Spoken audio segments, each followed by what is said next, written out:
So check it out.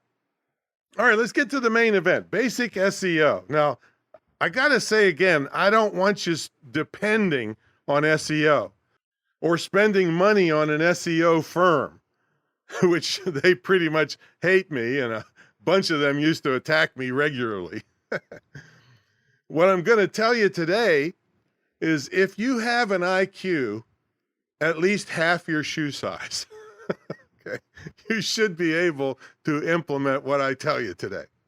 And I'll have a few things that you shouldn't do, and I'll have a couple things that if you had a little bit of cash, you could have a geek do for you, but not a lot of money and not a lot of time invested. Now, we depend on email lists and paid traffic for enormous amounts of money around here. But that doesn't mean I'm not happy to accept free traffic from the search engines.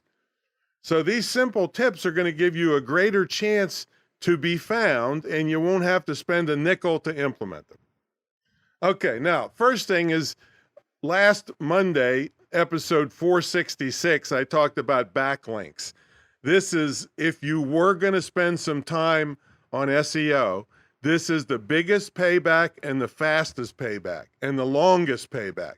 So I'm not going to go into that again. That was episode 466.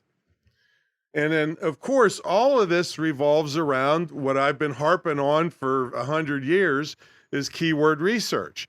So you should understand episode 1 and episode 130, which was about voice search. Episode 1 was the biggest mistake people make is they don't do their keyword research. So you really need a firm idea about that before you can implement these things that I'm telling you today.